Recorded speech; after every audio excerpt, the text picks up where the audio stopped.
Trevor earns $68,000 a year as a project coordinator. His wife Lisa earns $54,000 as a public school teacher. Together, they bring in $122,000. On paper, that sounds stable, responsible, solidly middle class. They own a modest 3-bedroom home in a good school district. They drive 2 older cars that are fully paid off. They have health insurance through Trevor's employer.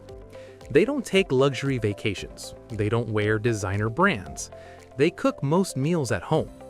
And yet, last month, when their washing machine broke, they financed a $700 replacement over 12 months. Not because they wanted to, because they had to. They have $4,000 in savings. One emergency would wipe it out. One job loss would put the house at risk. They contribute 3% to their 401ks because that's all they can manage. They haven't taken a real vacation in 4 years. They earn 6 figures. They feel broke.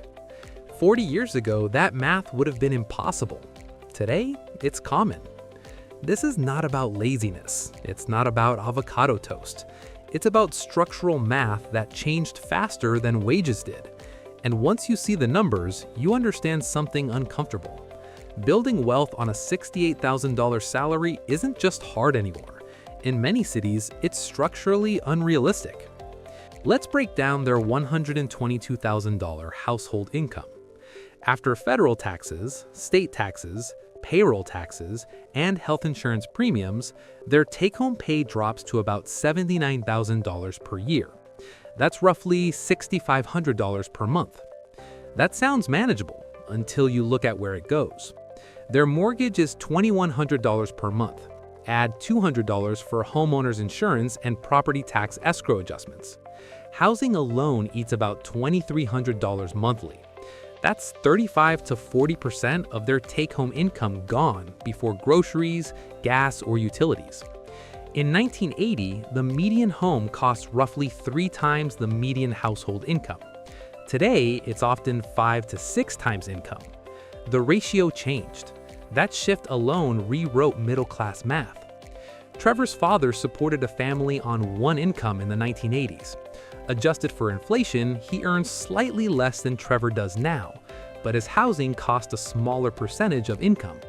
That difference, spread over decades, is hundreds of thousands of dollars in lost savings capacity. Trevor pays $630 per month in premiums for family coverage. His employer covers part of the total cost, but that doesn't change the reality of what leaves his paycheck. The plan has a $6,000 deductible. Last year, Lisa needed an MRI. The cost was $2,400. They hadn't hit the deductible, so they paid most of it out of pocket, on a payment plan. In previous generations, employer-sponsored insurance often had minimal deductibles and far lower premiums relative to income. Today, healthcare regularly consumes 15 to 20% of take-home pay for middle-class families. That difference doesn't show up in flashy purchases. It shows up in stress, in payment plans, in postponed appointments. Healthcare inflation quietly absorbed income growth that should have gone toward wealth building. Trevor and Lisa have 2 kids. One is in public school. The younger one is in pre-K, which costs $900 per month. After school care adds another $600. Total childcare, $1,500 monthly, or $18,000 per year. Lisa earns $54,000 annually. After taxes, she brings home about $39,000. Subtract childcare and commuting costs, and her net contribution to household finances shrinks dramatically. In prior generations, many middle-class families operated on 1 income during early childhood years.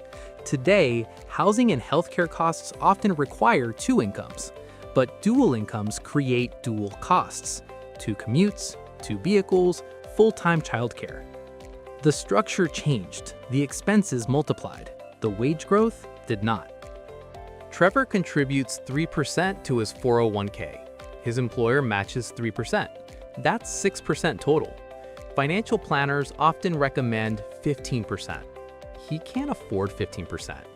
At his current savings rate, even assuming steady market returns, his retirement balance will likely be modest. He doesn't have a pension waiting. His father did. The disappearance of pensions shifted retirement risk entirely onto individuals. The burden moved from corporations to households. At the same time, the cost of basic living climbed.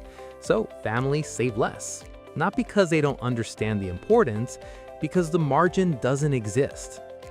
What makes this harder isn't just the math, it's the narrative. Trevor followed the rules. He went to college, he got a stable job, he married someone who did the same. They bought a home in a good district, they avoided luxury spending, and still they feel like they're behind. Financial advice columns tell them to save more, invest 15%, fund college accounts, maintain emergency savings, and avoid debt. But the math doesn't allow all of that simultaneously. Why $68,000 doesn't stretch? A $68,000 salary used to anchor a household. Today, in many regions, it barely stabilizes one adult comfortably. Inflation isn't uniform. Essentials rose faster than discretionary goods.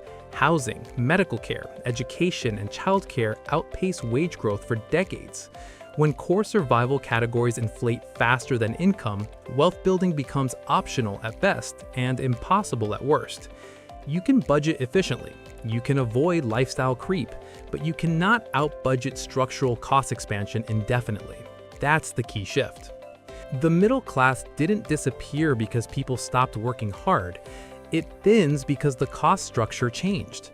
You cannot build wealth consistently when 80 to 90% of income is consumed by non-negotiable categories. You can't single-handedly fix housing markets or healthcare systems, but you can make structural decisions that match reality instead of nostalgia. That may mean relocating to lower-cost areas. It may mean rejecting social pressure to maintain certain zip codes. It may mean delaying homeownership or downsizing. It may mean prioritizing retirement over college savings or vice versa. It requires trade-offs that previous generations didn't face at the same income levels, and it starts by removing shame from the equation. If you feel like you're doing everything right but not getting ahead, you're not crazy. The math changed. The key is to adapt to the math you're living in, not the one your parents had. The promise used to be simple. Earn a decent income, live responsibly, and you'll build stability over time.